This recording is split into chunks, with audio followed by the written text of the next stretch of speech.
ఇదిగా ఉంటే కూడా వాళ్ళకి మనం బాగుంటే వాళ్ళ జోలి పోకపోతే కూడా అమ్మ వాళ్ళు మమ్మల్ని గురించి కుళ్ళుతున్నారు అంటే అర్థం ఏమిటంటే ఈ లోపల ఉన్నటువంటి ఈ కామక్రోధాలనే గుణాల చేత వాళ్ళ జ్ఞానరత్నం అపహరించబడింది. అందువల్ల వాళ్ళు ఏం చేస్తారు, మనలో ఉన్న జ్ఞానరత్నం వాళ్ళకి కనిపిస్తున్నది. వాళ్ళదేమో పోయింది, మనదేమో కనిపిస్తున్నది. మరి మా సొమ్ములన్నీ పోయి నీ మెళ్ళో సొమ్ములు నాకు కనపడితే నాకు ఎట్లా ఉంటుంది చెప్పమ్మా? ఉంటుందా ఉండదా? మీరే చెప్పండి. వాణ్ణి చూసి పాపం వాడి జ్ఞానరత్నాన్ని వాడు 6 దొంగలు ఎత్తుకుపోబట్టి నా జ్ఞానరత్నాన్ని చూసి వాడు అసూయ చెందుతున్నాడు. పాపం అది వాడి తప్పు కాదు. ఎవడి తప్పది?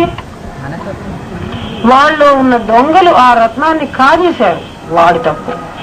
ఎవడైనా ఒక పోలీసు వాడికి రిపోర్ట్ ఇస్తే, ఎవడో పోలీసు వాడు? రామనాథం గారు అందరికీ పోలీసు వాడు. రిపోర్ట్ ఇస్తే ఎవరెవరి రత్నాలు ఎక్కడెక్కడ దొంగతనం జరిగినాయో ఆ దొంగల్ని పట్టుకొచ్చి మీ ముందరే వేసి మీ సొమ్ము మీకు ఇప్పించి ఆ దొంగల్ని కాస్త మరి జైల్లో పెట్టడమో వాళ్ళనే మార్చటమో, ఒరే నాయన దొంగతనం చేయకూడదుగా అంటాము.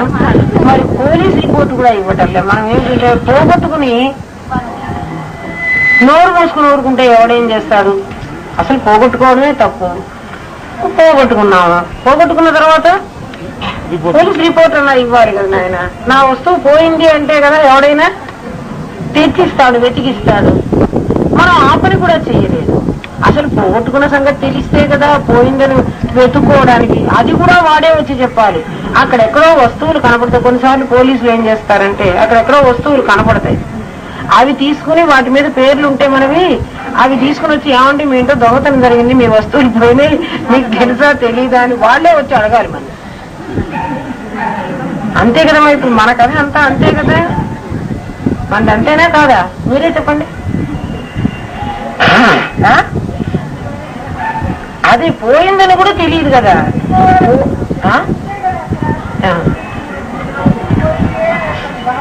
భావం కలిగింది. అసూయపడుతున్నాడు. పోగొట్టుకోవాలంటే వాడి వస్తువు వాడికి దొరికితే వాడికి పోతుంది.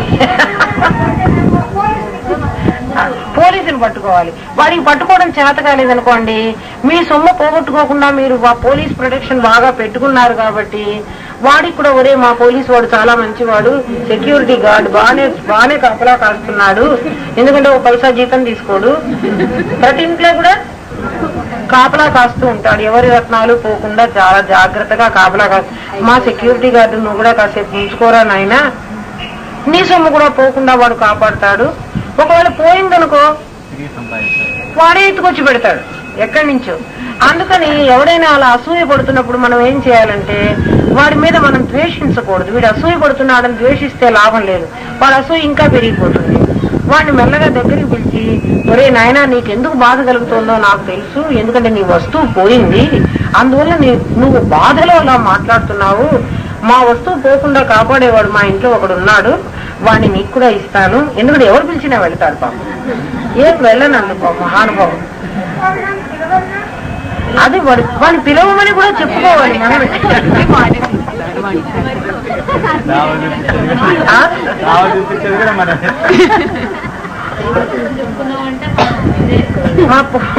మా పోలీసు ఆయన ఉన్నాడయ్యా, కాస్త పిలుచుకుంటే ఆయన అందరి రత్నాలు జాగ్రత్తగా కాపాడుతూ ఉంటాడు. ఇంకా మళ్ళీ దొంగతనం జరగకుండా ఆయనే చూసుకుంటాడు. మరి ఆయన్ని నమ్మకపోతే మరి మీ కర్మ, మేమేం చేయలేము. మరి నమ్మకపోతే ఎవడేం చేస్తాడమ్మా? నమ్మని వాడికి ఎవరేం చేయలేరు. వాడిని ఎలా నమ్మించగలమ్మా? ఇది ఎవడికి వాడికి తోచి వాడికి నమ్మకం కుదరాలి గాని ఇంకొకరిని నమ్మమని చెప్పడానికి మనకేం ఇది ఉంటుంది? పైగా ఇంకా ఏమనుకుంటారో చెప్పినా అలా నమ్మమని చెబితే ఆవిడికి ఏం లాభం ఉందో, ఈవిడికి లావాదేవీ దాంట్లో ఏదో వాటా ఉండి ఉంటుంది, అందుకనే చెబుతోంది అలా కూడా అనుకుంటారమ్మా. అందుకని లేకపోతే ఎందుకు రమ్మంటుంది మన్ని? వాళ్ళ గురువు గారి దగ్గరికి మన్ని రమ్మంటుంది ఏమిటి? ఏదో ఈవిడికి ఆవిడ ఏదో లాభం ఉండుంటుంది, అలాంటిది అందుకే పిలుస్తుంది. అంటే ఎవరికి చెప్పుకుంటున్నాం, వాళ్ళ ఇష్టం కట్టి వాళ్ళు రావాలి కానీ మనమే రమ్మని పిలిచకూడదు. అందుకే వేదాంతంలో చాలా గొడవలు ఉన్నాయి తల్లి, ఏం లేకుండా పోలే. అవన్నీ మనకి చాలా బాధాకరమైనవి. అయితే అన్ని బాధలకి ఓర్చుకుని ఎవడు అందులో దిగుతాడో వాడికి ఆనందం వాడికే తెలుస్తుంది. ఒక్కసారి ఇక్కడ నుంచి మీరు వాళ్ళందరి మొహాలు చూడండి, ఆ పరమేశ్వరి యొక్క చిద్విలాసం మీకే అర్థమవుతుంది. ఎంత ఆనందంగా వెలిగిపోతూ ఉంటాయి అవి. అందులో దేహ బాధలు లేవు, ఇంటి గొడవలు లేవు, ఏమీ లేవు. అవన్నీ ఆ కింద మెట్ల దగ్గరే అక్కడే ఉంటాయి. ఇక్కడికి రావు అసలు, వాటి భయం. ఎందుకంటే ఇక్కడ వస్తే పట్టుకునేవాడు ఉన్నాడు, పోలీసు వాడి భయం దొంగవాడికి. అందుకు దొంగలందరూ అక్కడ కూర్చుంటారు. పోయేటప్పుడు మళ్ళీ వాడు వీడి భయం లేదు కదా, వీడిని మనలో కూర్చోబెట్టుకుని పోయినాం అనుకోండి మన చోలికి రాదు. వీడిని మనలో కూర్చోబెట్టకుండా వీడిని ఫోటోలో కూర్చోబెట్టి మనం వెళ్ళిపోతాం. అందుకే ప్రతివాడు తన హృదయంలో గురువుని ప్రతిష్ఠించుకోండమ్మా. అలా ప్రతిష్ఠించుకున్న గురువుతో మీరు మాట్లాడండి. గురువు దేహంగా మీ దగ్గర ఉండాలి అంటే అది ఉండటానికి వీలు కాదు. మీకు గురువు ఒకడే, కానీ గురువుకు చాలా మంది శిష్యులు ఉన్నారు. ప్రతి ఒక్కళ్ళ మీద గురువు అలాంటి ప్రేమే చూపిస్తాడు. ఎందుకంటే అందులో ఏ ఒక్కళ్ళకి ఏ బాధ వచ్చినా కూడా ఆయనకే బాధ. చూడండి, అలా నా కాళ్ళలో ముళ్ళు కుచ్చుకుంటే నాకు నొప్పేనా? కంట్లో నలకబడితే ఏం కాళ్ళలో ముళ్ళు అయితే నొప్పి, కానీ కంట్లో నలక అంత నొప్పి పడాలనా? కాస్త చెవులో కాస్త పోటు కూడా పుట్టింది కదా, మరి బాధ అవునా కాదా చెప్పండి? ఇట్లా ఉంటుండగా కాసేపు కూర్చుంటేనేమో ఈ కీళ్ళు నొప్పి పుట్టి ఇది కాస్త విరిగింది. మరి ఇప్పుడు నేను కాళ్ళను చూడనా, కన్ను చూడనా, మరి చెయ్యను చూడనా, చెవులో చూసుకోనా? మరి ఏం చెయ్యాలి చెప్పండి? లేక ఈ కాలు నాది కాదు ఇరగొట్టి పారేద్దామా? మరి నా శరీరమేగా, అన్ని ముక్కలు పోతే మరి రేపు మళ్ళీ నడవడానికి ఇదేగా. ఈ ముళ్ళు తీసేసుకుని దీన్ని బాగు చేసుకోవాలి. అట్లా రోజు ఆ గురువైన వాడికి ఏముంటుందంటే ఎన్నో మిషన్లు, ఈ బుర్రలన్నీ ఉన్నాయి. ఇవన్నీ రోజంతా పనిచేసి అనవసరమైన పని చేసి, ఎలాగంటే పిండి మర ఉందనుకోండి, దాంట్లో బియ్యమో గోధుమలో పోసి మర ఆడిస్తే వాటిని పిండి చేసి బయటికి పంపిస్తుంది. ఏమీ పొయ్యకుండా మర ఆడించామనుకోండి ఏమైపోతుంది? అది చెడిపోతుంది.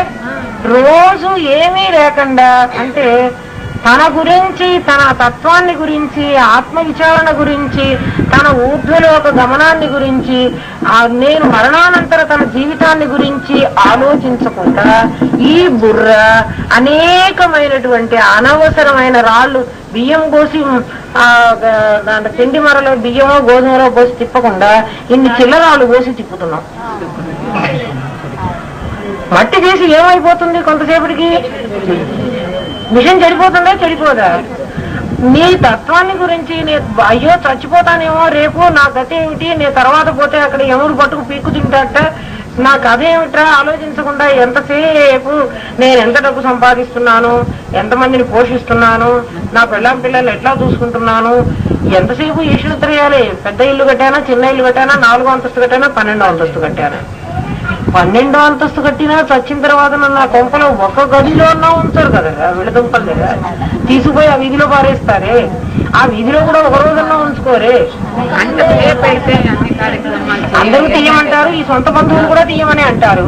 ఒక రోజు మహా ఉంటే ఒక రోజు ఉంటూ కూడా అది 5 గంటలు పెట్టి ఏదో కష్టపడి ఒక రోజు అట్టే పెడతారు. ఆ తర్వాత కట్టెల్లో తగలబెట్టి వస్తారు కదా. అట్లా కాకుండా ఈ బ్రెయిన్ నిండా చిల్లరాళ్ళు పోసి తిప్పుతూ ఉంటే ఈ మిషన్లన్నీ పాడైపోతున్నాయి. ఆ గురువైన వాడు ఏం చేసుకోవాలంటే పాపం వాళ్ళు నిద్రపోయేటప్పుడు జాగ్రత్తగా వాళ్ళ మిషన్లన్నీ బాగు చేసుకుంటుంటాడు. ఆయన్ని మన దగ్గర ఉంచుకుంటే, లోపల కూర్చోబెట్టుకుంటేనే ఆయన ఆ పని చేస్తాడు. ఆయన నిద్రపోడు కదా. ఆయన ఎక్కడో పెట్టారనుకోండి, ఆయనకేం పని ఉంది? మన మిషన్ పాడైపోయి మళ్ళీ యథాప్రకారం ఇంకా అది బాగా అయ్యే పరిస్థితి లేదు. బాగోకపోతే ఏమంటారంటే మళ్ళీ కొత్త మిషన్ చేసుకొచ్చుకోరా నాయన, మళ్ళీ పంచభూతాల దగ్గరికి వెళ్ళు, ఇంకో మిషన్ చేసి మళ్ళీ తెచ్చుకో. మళ్ళీ నువ్వు పోసుకుంటేది రాలేగా. నువ్వు ఏమన్నా బియ్యమో గోధుమలో పోసుకుంటే అంటే ఏమిటి? కర్మ, మన కర్మ విత్తనాలు రోజు మనం అనుభవిస్తూ ఉంటే అది ఖర్చు అయిపోతూ ఉంటుంది, కర్మ పిండి అయిపోతూ ఉంటుంది. తిరగలేదు విసుర్రాయి చెప్తారు గురువు గారు దీనికి ఉపమానంగా. ఏమిటి అంటే అడుగు రాయి ఉంటుంది చూడండి, అది కదలదు, పైరాయి కదులుతూ ఉంటుంది.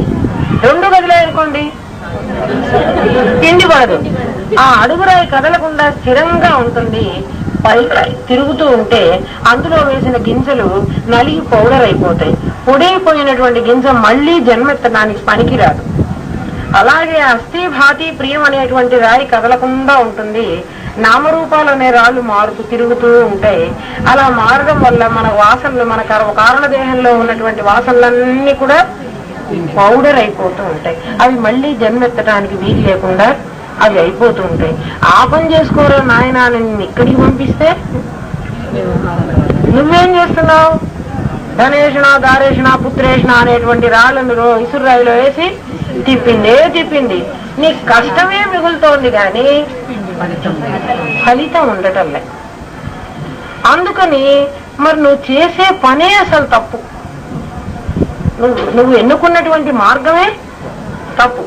అందుకని మరి నిన్ను ఆ మార్గంలోంచి తీసుకురావాలంటే నిన్ను అందులోనే ఉంచాలి. కానీ మనం ఆడపిల్లని ఒక ఇంటికి ఇచ్చేటప్పుడు అప్పుడే ఆలోచించుకోవాలి, ఈ ఇంట్లో మా అమ్మాయి సుఖపడుతుందా లేదా. ఇచ్చేసాం, ఇప్పుడు అక్కడి నుంచి ఆ అమ్మాయిని మనం తీసుకురాకూడదు. అక్కడే ఉంచి ఆ వాతావరణాన్ని సరిదిద్దేటువంటి పని మనం ఇప్పుడు చెయ్యాలి. అంతే కదమ్మా. అలాగే ఈ దేహం ధరించి అసలు ఇక్కడికి రాకూడదు. వచ్చేసాం, ఇంకా దీన్ని చంపి పారేసి ఏముంది, ఇంకా రాకూడదుగా. గురువు గారు ఇవాళ చెప్పారు ఆత్మహత్య చేసుకుంటే ఈ దేహం వెళ్ళిపోతుంది, నేను హాయిగా ఉంటానంటే దీన్ని మరి ఆత్మహత్య చేసుకుంటుంది. వాళ్ళు ఈ దేహమే నీకు, దీని లోపల ఇంకా 4 ఉన్నాయి. అవునా? అన్నమయ కోసమే కదా బయట ఉంది, లోపల ప్రాణమయ, మనోమయ, విజ్ఞానమయ, ఆనందమయ, ఇంకా 4 కోశాలు. అవి జావే, మళ్ళీ ఇక్కడికే రావాలి. అందుకని ఇక్కడి నుంచి అట్లా వెళ్ళిపోమని గురువు చెప్పడు. ఏం చెబుతాడంటే, నాయన నువ్వు ఇక్కడే ఉండు, ఈ వాతావరణాన్ని నువ్వు జాగ్రత్తగా చేసుకుని, మీరెవ్వరూ సంసారం చేయొద్దు, పిల్లల్ని కానొద్దు, ఇల్లు వాకిలి చూసుకోవద్దు, మీ డబ్బు సంపాదించొద్దు అని గురువు చెప్పడమ్మా.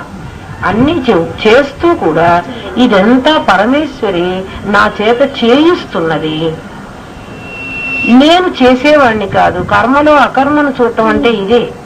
ఇవన్నీ నేను చేయటం లేదు, ఆయన నా చేత చేయిస్తున్నాడు. అలా అనుకున్నవాడు చెడు కార్యాలు చెయ్యడు. కొంతమంది అట్లా కూడా అనుకుని చెడ్డ మాటలు మాట్లాడదు. ఏమో అండి ఆ విధిలో అలా ఉందేమో, నా నోట్లోంచి ఆ మాట పలికించాడు, నేను అట్లా పలికేశాను. నువ్వు నీ నోట్లోంచి అలా పలికిస్తే ఎట్లా? తప్పు. నీ నోట్లోంచి వచ్చేటప్పుడే పరాపశ్యంతి మధ్యమా వైఖరి అని 4 రూపాయలు పొందే వైఖరికి వస్తుంది. వైఖరిలో దాకా రాకుండా నువ్వు పశ్యంతిలోనే ఆపేసుకో, కనీసం మధ్యమలో ఉన్న ఆపేసుకో. పని మాత్రం నీ చేత చేయించే ప్రతి పని పరమేశ్వరి నీతో చేయిస్తోందనుకో. దుష్ట ప్రవృత్తి అని నీకు తెలిసినప్పుడే విచక్షణ జ్ఞానం లోపల మాట్లాడుతోంది కాబట్టి, అది చెడు అని నీ బుద్ధి చెప్పింది కాబట్టి ఆ జోలికి పోవా. అది పరమేశ్వరి చేయిస్తోందని చెయ్యవాకండి. అది అందుకే తెలుసుకోవాలమ్మా, ప్రతిదీ తెలుసుకునే ఆచరించాలి. గుడ్డిగా మూర్ఖంగా మనం చెయ్యకూడదు. వేస్తే అంతా ఆవిడ మీదన్నావే, వేస్తే అంతా నీ మీదన్నా వేసుకో. ఏమో మంచి పని చేస్తేమో నా మీద అనుకుంటే ఎట్లా? అది తప్పు. అందుకని పరమాత్మ చెబుతున్నాడు, ఆ చిద్రూపిణి అయిన పరమేశ్వరిట అణోరణీయాం మహతో మహీయాం, చాలా అణువు కంటే చాలా చిన్నదిట, మహత్తు కంటే చాలా పెద్దదిట. ఇదేమిటండి, పరమాత్మ చిన్నవాడుగానే ఉండాలి, పెద్దవాడుగానే ఉండాలి, కానీ చిన్నవాళ్ళకి చిన్నవాడు, పెద్దకు పెద్దవాడు. మరి పెద్ద చిన్న రెండెట్లా ఉంటాయంటే చెప్పాడు కదా, నీలతో యద మధ్యస్థాద్విద్యుల్లేఖేవ భాస్వర నీవార సూకవర్తన్ని పీతాభాస్వత్యనూపమ తస్యా శిఖాయా మధ్యే పరమాత్మ వ్యవస్థిత. చెబుతున్నాడు, ఆ చిన్న ముళ్ళులాగా నీలో, అది ముళ్ళులాగా అంటమే కానీ నిజంగా ముళ్ళుగా ఉంటే కనపడాలి కదా. అంత చిన్నదిగా నీలో ఉన్నటువంటి ఆ అనురూపమైనటువంటి ఆ పరమేశ్వరి నీ సంకల్పాలకు సృష్టికర్తయ్యి సృష్టించి పోషించి నిన్ను లయం చేసుకుంటూ నీ ప్రారంభం దేహాన్ని ప్రారంధాధీనంగా నిన్ను చేత నడిపిస్తూ ఉన్నది. అదే పరమేశ్వరి అన్ని జీవరాశులు చరాచరాల్లో కూడా అదే రూపంతో ఉంటే అప్పుడు ఆవిడేమవుతోంది? మహతో మహీయ. చూడటానికి చాలా పెద్దదైపోయింది. ఎందుకంటే ఎన్ని జీవరాశులు ఉన్నాయి ఇక్కడ? కొన్ని కోట్లు. ఆ కొన్ని కోట్లలో ఇన్ని అణువులు ఎంత అవుతుంది? అందుకని ఊహించడానికి నీకు వీలు కాదు. అందుకని ఇది అణువు కంటే చిన్నది, ఇది మహత్తు కంటే కూడా పెద్దది. ఆ పరమాత్మ తన సంకల్పం చేతనే ఈ జగత్తును పుట్టించి, సంకల్పం లేనప్పుడు స్వచ్ఛంగా అలాగే ఉంటాడట. సృష్టికి పూర్వము, సృష్టి తర్వాత. అవసరమైతే నిన్ననే చెప్పుకున్నాం కదా, మల్లె పువ్వులు ఒక సీజన్ లో పూస్తాయి, తర్వాత సీజన్ అయిపోయిన తర్వాత అయితే అప్పుడు అవ్యక్తంగా ఆ పూసే శక్తి ఉందే లేదా? ఉందని ఎలా చెబుతున్నావు? వచ్చే సంవత్సరం మళ్ళీ ఈ పువ్వే పూస్తోంది కాబట్టి. అలాగే సృష్టి కృతయుగం అయిపోయింది, త్రేతాయుగం అయిపోయింది, ద్వాపర యుగం అయిపోయింది, కలియుగం అయిపోయింది, మనం చెప్పుకుంటున్నాం కదా. మరి ఎలా చెబుతున్నావు? ఒక యుగం అయిపోతే, యుగం అయిపోయింది అంటే మన పెద్దలు మనకేం చెప్పారు? ప్రళయం వస్తుంది, అవునా? ప్రళయం రావడం అంటే ఎట్లా వస్తుంది? భూమి ఎంత నీళ్లలో లయమైపోతుంది, అప్పుడే చాలా ప్రాణులు పోతారు. ఆ తర్వాత నీళ్లలో ఉన్న కొన్ని జలచరాలు మాత్రం బతికుంటాయి. ఆ తర్వాత అందులో నుంచే అగ్ని పుడుతుంది. ఆ అగ్నికి ఆ ఉన్న ప్రాణులన్నీ మాడిపోతాయి. ఆ తర్వాత ఒక విపరీతమైనటువంటి ఒక వాయువు వస్తుంది. ఆ వాయువు విశ్వాంతరాళంలో ఈ నిప్పు మంట పెట్టుకొని మొత్తం కలిసి తిరుగుతూ ఉండి కొంతకాలం అయిన తర్వాత ఓం అనేటువంటి ఒక శబ్దంతో ఈ నిప్పంతా ఆరిపోతుంది. అప్పటికి ఈ శబ్దానికి మొత్తం ఇంకా ఏదైనా చిన్న జీవరాశి ఉన్నా కూడా అన్నీ చచ్చిపోతాయి, ఎవ్వరు ఉండటానికి లేదు. పునః సృష్టి ఆరంభం అవుతుంది అన్నాడు. మళ్ళీ ఇప్పుడు సైన్స్ వాళ్ళు ఇప్పుడు ఏమని చెప్పగలరు? అసలు ఏమీ లేకుండా నశించిపోతే మళ్ళీ సృష్టి ఆరంభం కావాలంటే ఏ పదార్థంతో సృష్టి మళ్ళీ మొదలవుతుంది మీరు చెప్పండి? ఏం లేదు కదా.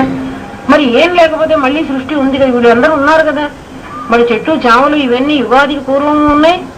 యుగాలు మారినప్పుడు ఇదంతా లయమైంది, వటపత్రశాయిగా పరమాత్మ ఒక్కడే ఉన్నాడని మనం వింటున్నాం కదా. మళ్ళీ వీళ్ళందరూ మళ్ళీ ఇలాగే పుట్టారు కదా, మళ్ళీ వీళ్ళు కూడా లయం అవుతున్నారు కదా, తిరిగి పుడుతున్నారు కదా, తిరిగి లయం అవుతున్నారు కదా. మరి ఆ పుట్టించే శక్తి మాత్రం పంచభూతాల చేత నశించకుండా తాను మాత్రం అలాగే ఉంటోంది. ముందే ఆవిడ ఏం చేస్తోంది? సంకల్పం కలిగినప్పుడు తిరిగి సృష్టిస్తోంది. అదే మల్లె పువ్వుల చెట్లు అలాగే ఉండి తిరిగి పూసినట్టుగా, సంకల్పం లేనప్పుడు అందులోనే అవ్యక్తంగా ఉండిపోతోంది. అది అవ్యక్తంగా ఉన్నది కాబట్టి ఆ శక్తి మళ్ళీ అలాంటి జీవరాశులు అందరూ మళ్ళీ పుట్టారు. మళ్ళీ వీళ్ళందరినీ లయం చేసుకుంటుంది. ఎప్పుడు తిరిగి మళ్ళీ ఇటువంటి మనుషుల్ని మళ్ళీ సృష్టిస్తుంది. మనుషులే కాదమ్మా, అన్ని ఆ పిపీలికాది బ్రహ్మ పర్యంతం అంటే బ్రహ్మని కూడా ఇలాగే సృష్టిస్తున్నారు. మనకి యోగ వాసిష్టంలో ఒకసారి లీల వేరే వేరే లోకాలకు వెళ్లి చూస్తే ఇలా ఈ బ్రహ్మాండం ఏమిటి, ఇలాంటి బ్రహ్మాండాలు మా దగ్గర చాలా ఉన్నాయి, రమ్మని సరస్వతి తీసుకెళ్లి చూపెట్టింది. మనం చెప్పుకున్నాం, గుర్తుందా నాయన? ఒక్కొక్క బ్రహ్మాండం యోగ వాసిష్టంలో చెప్పుకున్నాం. ఒక్కొక్క బ్రహ్మాండం దీన్ని మించి ఉన్నాయిట. మరి అలాంటివి ఎన్నున్నాయో, ఎన్ని లయమైపోయినాయో మనకు తెలిసింది ఎంత? మనం అహంకరించడానికి అసలు అవకాశం ఏది నాయన? మీరే చెప్పండి నాయన, చెప్పమ్మా.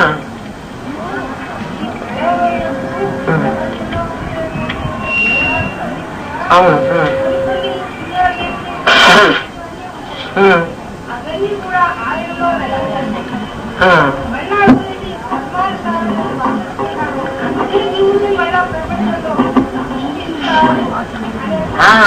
ఇప్పుడు అక్కడ మీకు తెలియాల్సింది ఇదే. ఈ పంచభూతాలతో తయారైనటువంటి దేహం ఉందే, ఈ స్థూల దేహం, దీనికి మాత్రమే పంచభూతాలు లయం చేసుకోగలవు. దీన్ని మాత్రమే. ఇప్పుడు మనం స్లీపింగ్ టాబ్లెట్లు మింగాను అనుకోండి, నేను ఏం చస్తుంది మీరు చెప్పండి? ఈ దేహం మాత్రం చస్తుంది, నా సూక్ష్మ శరీరం చావదు కదా. అలాగే నీళ్లలో పడ్డాననుకోండి, స్థూల దేహమే చస్తుంది. నిప్పంటించుకున్నాను అనుకోండి, స్థూలమే పోతోంది. అంటే పంచభూతాలకు, లేకపోతే ఈ మేడ నుంచి ఎగిరి కిందికి దూకాననుకోండి, ఇదే పోతుంది. అంటే స్థూల శరీరాన్ని మాత్రమే నశింపజేసే శక్తి పంచభూతాలకు ఉంది. కాబట్టి మీకు ప్రళయం జరిగినప్పుడు ఏం జరుగుతుంది? స్థూల దేహాలే వస్తున్నాయి. సూక్ష్మదేహాలన్నీ ఉంటున్నాయి. తిరిగి వాటిలో ఉన్న నిన్న చెప్పుకున్నామే ఈ పాఠమే కదా, మామిడి చెట్టులో ఉన్నటువంటి వాసననే మళ్ళీ మామిడి పండు పండిస్తోంది, వేప చెట్టు వాసననే వేప చెట్టు పండిస్తోంది. ఆ లోపల ఉన్న శక్తి దీనికి చేదు ఇవ్వలేదు, దానికి తీపి ఇవ్వలేదు, వాటిల్లో ఉన్నవే అవి వస్తున్నాయి. అట్లా ఆయా సూక్ష్మ శరీరాలే తిరిగి స్థూలాన్ని తయారు చేసుకుని జగద్రూపంగా వస్తుంది. తల్లి ఎవరు చెప్పినా కూడా సత్యమే చెబుతారు. మనకు అర్థమయ్యే స్థితి మనం ఆ స్థితిలో ఉండకపోబట్టి మనకు వాళ్ళు చెప్పింది అర్థం కాదు. సద్గురువు దొరికి మనకు చెప్పిన తర్వాత మనం ఎప్పుడో విన్నది కూడా ఇప్పుడు అర్థం అవుతుంది. వాళ్ళు చెప్పింది కూడా అసత్యం కాదమ్మా, అది సత్యమే, అది నిజమే. అలా తాను మాత్రం ఇప్పుడు మనం ఆలోచించుకుని ఇదంతా చిద్రూపిణి అయినటువంటి పరమేశ్వరే చేస్తోందని, ఆవిడ మనలో ఉందని మనకు తెలిసింది కాబట్టి తాను శుద్ధ బుద్ధ ఆత్మని అంటే చిదాత్మని, చిదానంద రూప శివోహం శివోహం, నేను కనిపిస్తున్న దేహాన్ని కాదు. ఇది గురువు మనకు మళ్ళీ మొదట్లోనే చెప్పాడు. నాయన కనిపిస్తున్న దేహం నువ్వు కాదు, ఇంద్రియాలు నువ్వు కాదు, మనస్సు నువ్వు కాదు, బుద్ధి నువ్వు కాదు, నువ్వు సచ్చిదానంద స్వరూపమైన ఆత్మవి. మరి ఆ సంకల్పమే చేస్తూ ఎలా చేయమన్నాడు?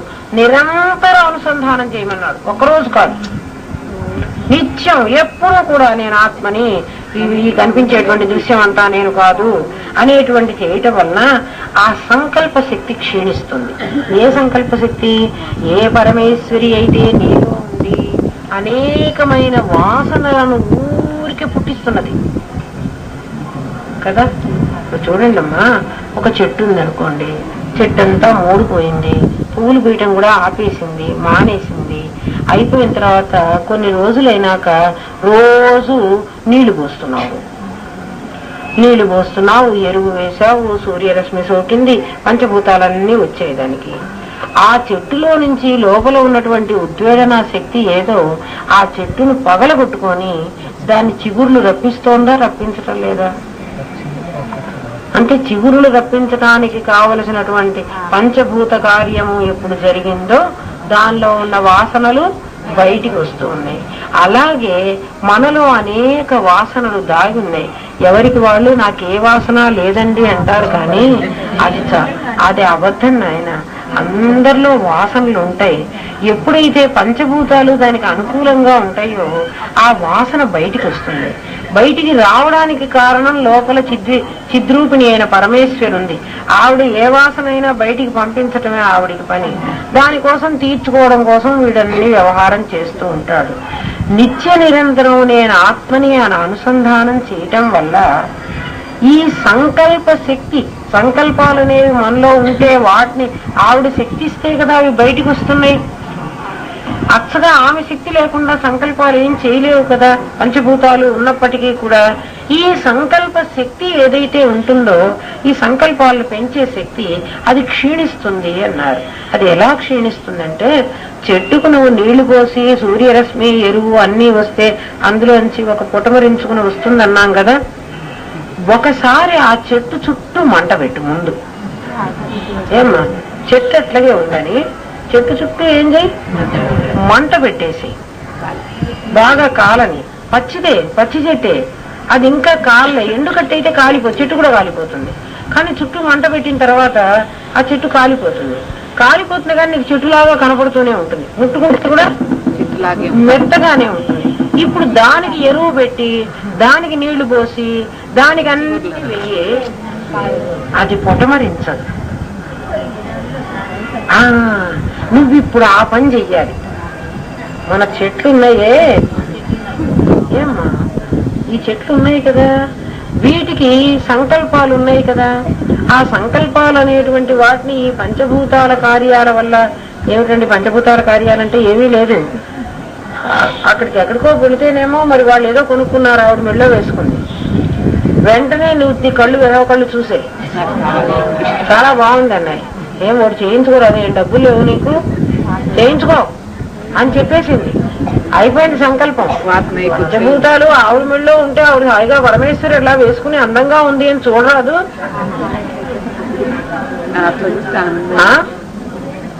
అది లేనేగా. అది నేనే కదమ్మా, నేను అది వేరే లేను కదా. అది వేసుకుంటే నాకు చాలా ఆనందంగా, ఎందుకంటే నేను వేసుకుంటే నేను అసలు చూడలేను, అది వేసుకుంటే చూస్తా కదా, చాలా చూసి నేను ఆనందపడొచ్చు కదా. అలా ఆనందపడకుండా మన సంకల్పం ఏం చేస్తోంది? ఒకటి చేయించుకో, ఏం కష్టం ఉంది, కాస్త కష్టపడి డబ్బులు సంపాదించుకుని ఒకటి వేసుకో వెళ్ళవు అని చెప్పింది. ఆ సంకల్పానికి కావలసిన శక్తి నా చిద్రూపిణి ఇచ్చింది. ఇప్పుడు ఇంకా నా చిద్రూపిణి మళ్ళీ రేపటి నుంచి ఏం చేస్తుందంటే మనస్సుతో ఇంకేదైనా కొనుక్కున్నా అంటే ఎందుకులే ఆ డబ్బులు దాచిపెట్టు, ఆవిడ మెళ్ళ వేసుకున్న లాంటివి చేసుకో, అది వద్దులే, ఇది కొనుక్కోవద్దులే, ఈ డబ్బులన్నీ దాచిపెట్టిస్తుంది నా చేత. దాచిపెట్టించి ఆ వస్తువు కొనిపిస్తుంది, కొనిపించాక నన్ను మెళ్ళో వేసుకోమంటుంది, బీరువాలోనే పెట్టుకోమంటుంది. తర్వాత వాడు ఎవడో దొంగవాడు కాస్త ఎత్తుకున్నాడు, ఇప్పుడు ఏడవమని కూడా అదే చూస్తుంది. అంతే కదా. ఏమ్మా, ఆ సంకల్పానికి ఎవరైతే శక్తిని ఇస్తున్నదో ఆ శక్తి నిత్య నిరంతరం అహం బ్రహ్మాస్మి అని అనుసంధానం చేయటం వల్ల ఆ సంకల్పానికి ఇచ్చేటువంటి శక్తి నశిస్తుంది. మీరు జాగ్రత్తగా గమనించండి తల్లి. ఆ సంకల్ప శక్తి అప్పుడు నశిస్తుంది. ఆ సంకల్పాలు అన్నీ కలుగుతోంది కదా, అది చెయ్యి ఇది చెయ్యని ఆ శక్తి క్షీణిస్తుంది, నశించదు. క్షీణించడం అంటే తగ్గుతూ వస్తుంది, ఆ కోరిక తగ్గిపోతూ వస్తుంది. అప్పుడు ఏమవుతుంది? నీ స్వరూపం నీకు తెలిసిపోతుంది. ఎప్పుడైతే స్వరూపం నీకు తెలిసిందో, దేహమా ఏమిటి కోరుతున్నావు, ఎందుకు వేసుకుంటానంటున్నావు, కట్టెల స్టాండ్ మీద చాలా వేస్తున్నారు, కట్టె ఎప్పుడు కూడా నేను గాజుల స్టాండ్ మీద గాజులు వేస్తే గాజుల స్టాండ్ ఒకసారి అయినా ఆహా నేను మంచి గాజులు వేసుకున్నానని ఆనందపడుతుందా? ఆ సినిమా కదా, అదేమిటో షరాబ్ బజార్ లో అన్ని పెట్టెలు పెట్టి ఆ పెట్టెలన్నిటికీ నెక్లెస్లు పెట్టారు. ఒక రోజైనా ఆ పెట్టె నేను కాగా ఈ నెక్లెస్ పెట్టుకున్నానని ఆనందపడుతోందా? ఏం పడుతుంటే చెప్పండి. మరి ఓ మొద్దు నువ్వెందుకే అవన్నీ వేసుకోవాలని జంజాడకం బరువు తగిలించుకోవాలనుకుంటావు? అహం బ్రహ్మాస్మి అని అనుసంధానం చేయటం వల్లమ్మా ఇది లాభం.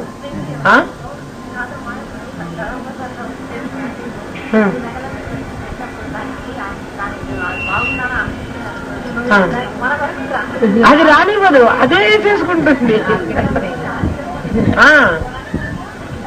అదే తీసుకుంటుంది, దాని సొమ్ములో వదలదు. దానికి ఆ భావం లేదు కాబట్టి అది మనకిస్తోంది. వాళ్ళ అంగట్లో ఉండేది తీసుకోవాలంటే వ్యాపారస్తునికి కూడా ఉండదమ్మా, ఉండదా? అంటే వాడికి దాని మీద కాంక్ష ఉంటే అమ్మలేడు, అది తెలియదు నాకు. ఉండొచ్చు.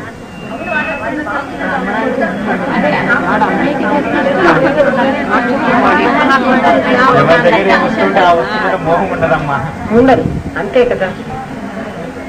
అంటే వాడికి లభ్యమైన వస్తువు మీద ఇంకా మోహం ఉండదు కదా. అది విచారణగా కల్పిత వస్తువురా, ఇది యథార్థం కాదు, ఇది కల్పించబడినటువంటి వస్తువు, సత్య పదార్థం. చూడండి అమ్మా, శంకరాచార్యులు ఒకసారి ఇక్కడికి వచ్చారు. ఆదిశంకరుడు మన శంకరపీఠం, మన ఎవరు ఎస్టేట్స్ కల్లూరుకి వచ్చారు కదా. ఆయన దగ్గరికి చాలా పెద్దవాళ్ళు ఇక్కడి నుంచి ఇక్కడి వరకు రాళ్ళగాజులు రాళ్ళ నగలన్నీ వేసుకున్న వాళ్ళు కార్లలో వచ్చి ఆయనకి సాష్టాంగ నమస్కారాలు చేస్తూ ఉన్నారు. చాలా అంటే ఇక్కడి నుంచి ఇక్కడి దాకా రాళ్ళగాజులు వేసుకుని ఇన్ని సొమ్ములు వేసుకున్న వాళ్ళు కారులో వచ్చారంటే వాళ్ళు లౌకికంగా ధనవంతులనే కదా మనకు అర్థం. వాళ్ళందరూ ఆయనకి సాష్టాంగ నమస్కారాలు చేస్తున్నారు. కానీ ఆయన మాత్రం ఒక చిన్న కౌపీనం, చిన్నది, నిండా ఒంటి నిండా కూడా మూయడానికి వీల్లేనంత చిన్నది, ఆ చిన్న ఒక కాషాయ రంగు ఒక చిన్న బట్ట కట్టుకొని ఓ సన్న మీది పంచె లాంటిది, కొల్లాయి పంచె చిన్నది, అది కూడా పెద్దది కూడా కాదు, ఒళ్ళంతా కప్పుకోవడానికి కూడా చాలదు, అలాంటిది వేసుకుని ఓ చిన్న కర్ర చేతిలో పట్టుకుని చాలా ముసలి ఒగ్గు అట్లా కూర్చున్నారు. ఆయన ముందర అందరూ వచ్చి నమస్కారం చేస్తూ ఉన్నారు. ఆలోచించండి, ఎంత ధనవంతుడు, కోటికి పడగలెత్తిన వాడు ఆయనకి దండం పెడుతున్నాడంటే ఆయన కంటే ఎక్కువ ధనం ఈయన దగ్గర ఉండబట్టి కదా. మీరే ఆలోచించండి.